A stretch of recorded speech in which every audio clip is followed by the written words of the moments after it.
afternoon, ladies and gentlemen, and welcome to another edition of The Democratic View. I'm your hostess. My name is Phyllis Italiano, and with me today I have a man who's going to help us with our future.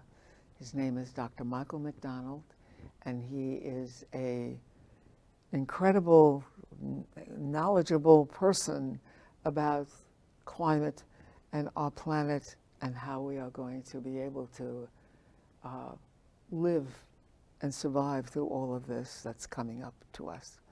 So, Dr. McDonald, take it away. Well, I'll start with some conversations that we've had about the future is here now. It's just unevenly distributed. So a lot of the solutions that we need are already here, but still too few people are engaged. So how do we go about, for example, in the East End, which is a forward-leaning place, how do we build the kinds of systems where we know that we have enough food for the population? If, for example, the Russia and the European situation begins to accelerate and we get into cyber war, we already know that they've tested our electrical systems, and they could take out a lot of our electrical systems with malware, which they've done already in Ukraine. They've taken out communication systems and energy systems. So if, for example, we have circumstances due to hurricanes taking out our electrical system or malware taking out our electrical systems, how would we adapt to that? How would we deal with having a 1938-like hurricane hit the East End? Now, this is not even with the intensity of climate change layered on top of what nature can already do. Nature is one of the worst terrorists, actually, in many ways, in the sense that nature has phenomenon that don't take into consideration all the things that it breaks in the process of balancing itself. For example, with extreme heat, we get larger hurricanes. With the increase in temperature, we will see areas of the United States and around the world beginning to become less livable, which means that millions of people will have to change, including even leaving where they have been living for generations and finding other places that are more viable. Luckily, the East End is relatively viable compared to many other places. The problem with that is that it's going to have increased population. That's generally what happens where you have places that are better to live than other places. The population goes up and the ecosystem services go down. They begin to collapse. When you say ecosystems, what are you saying? What does that term mean? So, for example, in the East End, we have ocean resources that are really exceptional. We have some of the best fisheries historically anywhere in the world, just off of our shores. And that's a huge protein source that unfortunately we're not paying as much attention to as we need to. So, for example, the wind farms, they've designed to put them first on top of Cox's Ledge, which is one of the most verdant, productive fisheries in the world. I know.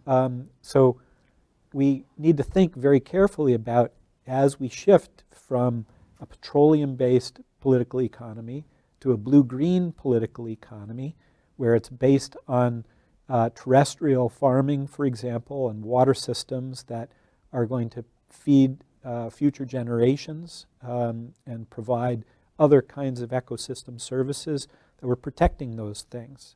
We're not creating too much waste and spoiling our ponds and lakes and soil, for example, which then also goes out and destroys the ocean resources.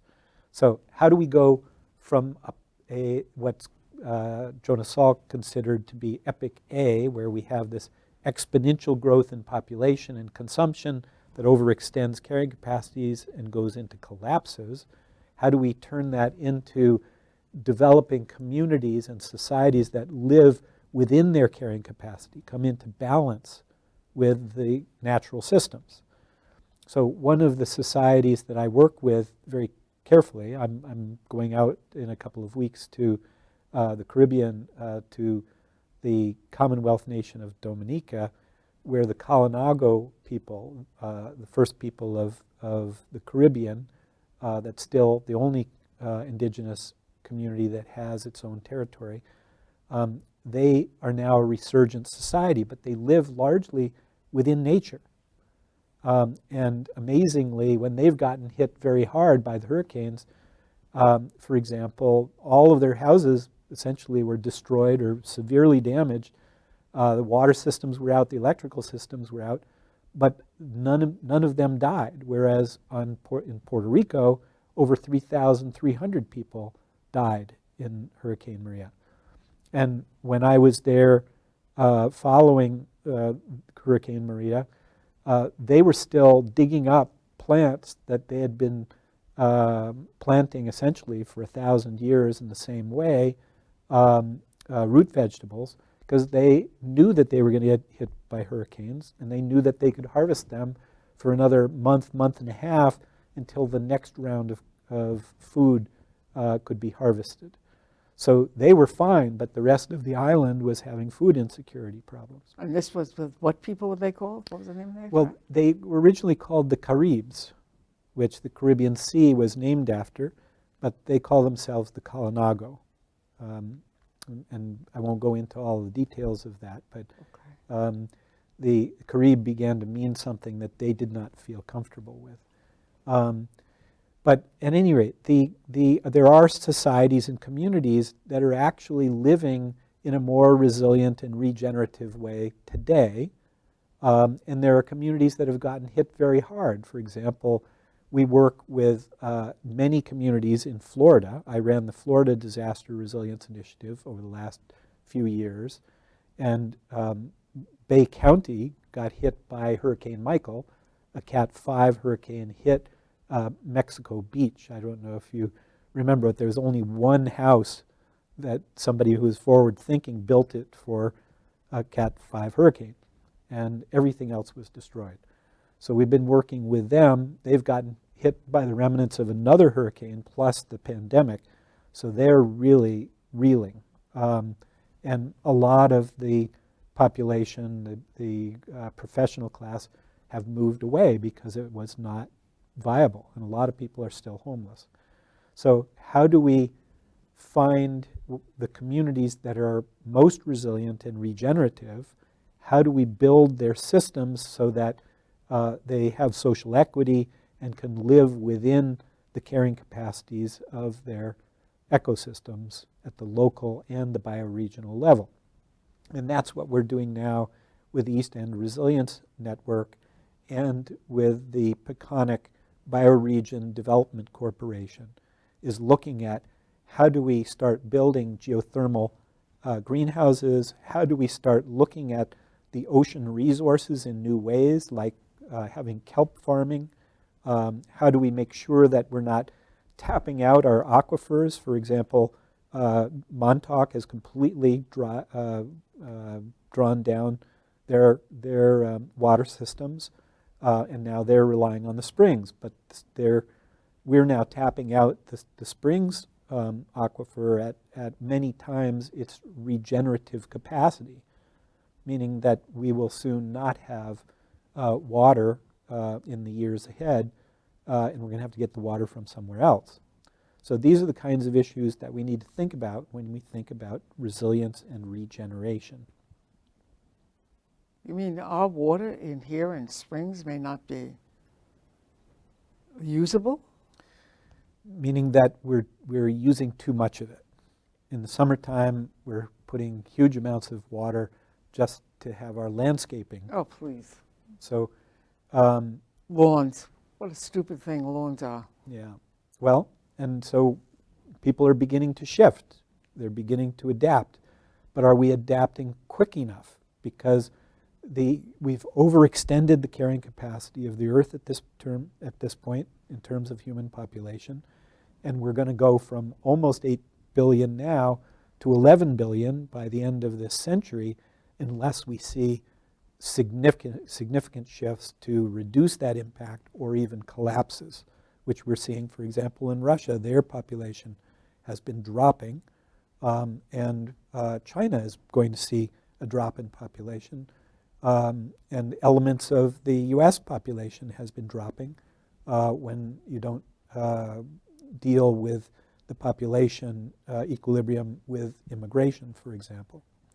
So we have to think through these issues and figure out, what do we do with populations that can no longer live where they have been living for generations, and they're going to be seeking new places that are resilient and regenerative, and we have not built those places to accommodate even the American population, and we have pressure from outside as well. You know, as you speak, I always come up with a million questions, and then when you stop, I'm flabbergasted, and I just can't figure out how we're going to survive through all of this. How are we going to be able to, I mean, the way you're talking right now, it seems to me that I'm not going to be able to go clamming where I usually go clamming. Is that going to happen? Well, we did have a scallop die-off. I know we had a scallop die-off. There's no two ways about that. And scallops now, if you go to buy a scallop, a half a pound of scallops, you're going to pay $65. Yeah. So they are practically gone. So how do we live within nature? That's the bottom line. We know that nature is regenerative. So how do we go about rebuilding our ecosystems and making sure that we're not destroying our ecosystems? That means we've been depleting biodiversity all over the planet very rapidly. New York City, for example, every day it accesses food from over 2 million sites outside of the country as well as from around the country. Wow. So that means that not only has the metropolitan area essentially destroyed its ecosystems, which were one of the most productive on the planet 2 centuries ago, a century and a half ago, but we're also parasitizing other ecosystems which are now collapsing. And that's the nature of these big cities that just draw so much energy and so much ecosystem services from around the planet. Well, how do we do that? How do we? So let's look at the Bucolic bioregion.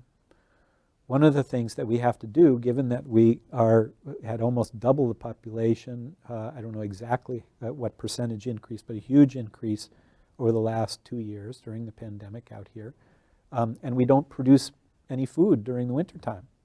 So if we had cuts in our supply chains, as we did, for example, when the slaughterhouse workers were all getting sick and they had to shut down the slaughterhouses, the meat market supply chains began to collapse. So if our supply chains for energy or for food or other services, if we deplete the water, we're going to have to get it from somewhere. So how do we begin to build back, regenerate those local ecosystem services so we can be assured of our resilience going forward? So one of the things that we're doing is building a bioregional development corporation that's functioning under a blue-green economy, meaning a political economy that acknowledges the need for resilience and regeneration, not just in concept, but in operation. So how do we put enough resources into the Bioregional Development Corporation to be able to start new jobs, new businesses here that are creating more ecosystem services in the years to come and in the decades to come? So how do we do that? Well, we're looking at the energy systems now, which is going to take tens of millions of dollars, probably hundreds of millions of dollars, if we look at how we have to go toward renewable energy. We're looking at Are you talking about things like wind and solar? Wind is an element. I mean, wind is actually a good renewable energy. It's just that the way it was done here so far has been problematic. Yes. And it needs to be done in balance with energy storage, with solar energy, and with geothermal capacities. for our heating Explain systems. to the public what geothermal is, what that means. Well, the bottom line is, think about it, I'll talk about it in terms of houses and greenhouses. So let me talk about it in greenhouses, because we have to build geothermal greenhouses around the East End to be able to produce food year-round now to supply the population. So to be able to do that, rather than using fossil fuels to heat the greenhouses, we actually dig down into the earth below 5 feet.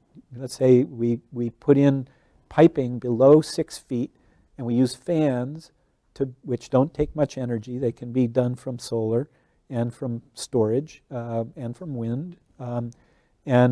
That blows 55 degrees all year round for cooling when it gets to be 90 degrees in the summertime, and for heat in the wintertime, so that many of the food plants that we want to grow, we can supplement them just between 55 and 65 degrees and bring them up into productive levels so the plants can thrive. And if just using passive solar, those greenhouses, even in the wintertime with snow on the ground, can go to 90 degrees. Where are they doing that on the East End? Where? We're not doing geothermal greenhouses yet on the East End in any capacity that would be sufficient. But we are seeing it throughout New England now, and along the northern part of the United States. And also in other southern areas too, to deal with places that are getting too hot. Because a lot of the major cash crops are not viable. Corn and soybean, genetically engineered corn and soybean, are beginning to die. They're becoming less productive because they need a certain narrow temperature, especially during their germination and young plant stages. Otherwise, they are not going to be productive. So we have to balance out these different factors by using the temperature below 5 feet, for example, in greenhouses and in homes. So rather than having to heat our homes from 20 degrees to 55 degrees, which is very intensive, energy intensive, we can have it balanced at 55 degrees and top it off above that. We can use solar, passive solar, for example, and store hot water in the house and use that as a mechanism for heating the house, for example, from 55 to 65 or 70 degrees. Well, where are we doing that? There are homes now on the East End that are beginning to be built that way. We're considering it ourselves over the next year or two. We're looking at, as we begin to change our septic system, to upgrade it, because unfortunately too much nitrogen is coming out of our septic systems, the old septic systems. So when you upgrade the septic, you can also look, since you're going to excavate anyways, to change the septic system. You have the ability to look at geothermal, for example. And are there companies that you go to for this kind of thing? Yeah, they're beginning to grow, but we need to grow them much more, and that's the idea of the Peconic Bioregion Development Corporation and its ability to then help build out these decentralized service operating company associations. So in each of the communities, let's say East Hampton and Southampton, how do we build up those blue-green companies, the companies that are thriving within this new political economy? How do we make sure that we've got the services and the materials to begin to operate in these new ways? And as you know, it's problematic. We're in the early stages of building a completely new infrastructure. It's like the beginning days of going from horseless carriages, horses and carriages, to horseless carriages, to automobiles, to driving 70 miles an hour, millions of people driving simultaneously on superhighways. So same thing we've got to build out over the next few decades, which creates a whole new economy, a very productive economy, but based on different values. So we need really, one of the things that we're going to really be needing is political leaders who have the vision for this kind of thing that you're talking about. It's true. The top-down policies are going to be necessary, but even more so, we need to be building the entrepreneurs. We need to be building the bottom-up civic society-led efforts to change our culture, to build new businesses, to build new jobs. So how do we do this? Well, that's the idea of the Peconic Bioregional Development Corporation, with associations to build these local businesses that are thriving within the new political economy. Are there any businesses that are? There are. So for example, there are the solar vendors, for example, which need to be much better. The problem is that in the early stages of an infrastructure, they're not what they need to be. They're still, we're still dealing with horseless carriages. They're not effectively designed. Tell me about it. I know. Well, and the way that we've done this, the wind farm here, it has not been properly designed and vetted with the communities, and it's not looking like it's going to be very viable. It's going to be way too expensive the way it's being done. It's still centralized. Yeah, and not only that, but it's not going to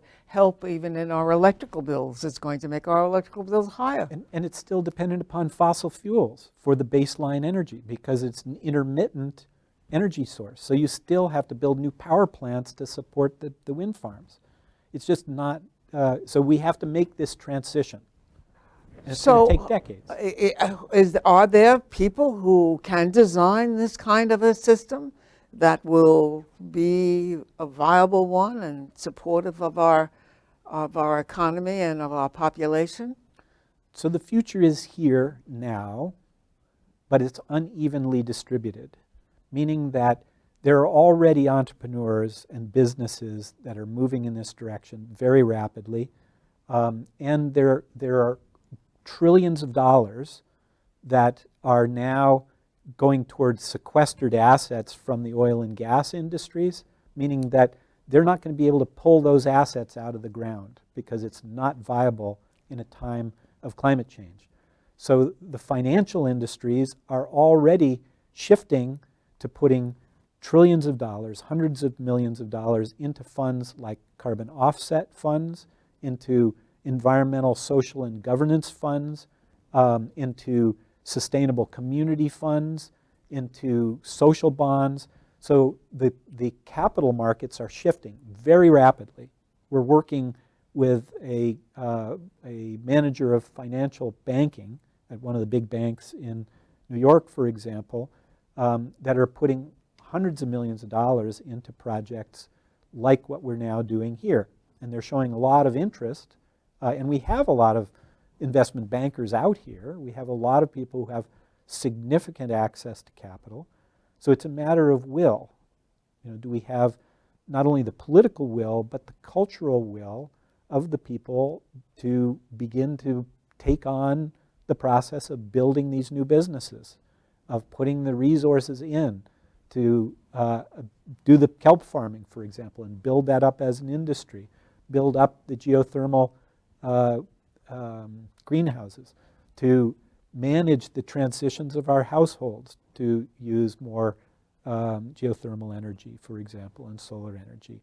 All of these things represent a huge new area of commerce and trade, and the East End can actually become one of those places in which we are building the new capabilities that can be replicated and scaled around the country and around the world.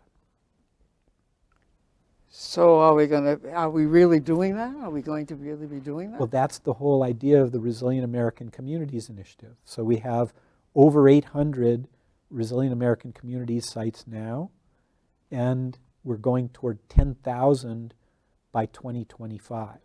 Okay? We had been focused mostly on managing the pandemic, And there's some good news about the pandemic that people don't realize. 2/3 of the population of the United States actually have been doing really well under the COVID pandemic. So a lot of people have not gotten affected. And we have communities that are actually now ready to face the next wave. But there's a portion of the population that have become oppositional and defiant that are also connected very much to the petroleum, oil and gas industry, the same people who are trying to drag us back into the old systems, like Putin, for example, trying to maintain a political economy that is not going to be there 20 to 30 years from now. We have to tell him that. Yeah. Well, we have to demonstrate that Yeah. Unfortunately. And what about our political leadership here? I'm not really talking about the local political leadership. Yeah. Do we have that kind of leadership that understands these issues? Well, East Hampton did something very interesting in, I think it was 2015, 2017 timeframe. They were already pushing really hard for 100% renewable energy. I know. So they had good policies. But when I started digging into it, there was no operational capacity to do what they were talking about. I know. And so we ended up with this boondoggle in terms of the wind farms. You ended up with a dream Yeah. that they had no way of really instituting and getting it accomplished. And that was the problem. Absolutely.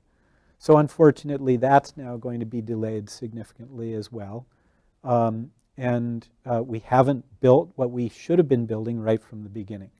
But to do that, we're going to have to bring in significant capital to be able to build the businesses. Okay, well, my money is on you, and we better start providing the kind of leadership that we need to be able to get some of these things accomplished. Dr. McDonald, thank you so much. Great to be with you I'm again. really, I wish you were. I wish you were the person who was leading East Hampton. Maybe we could really get things accomplished. Well, we have to do it all together.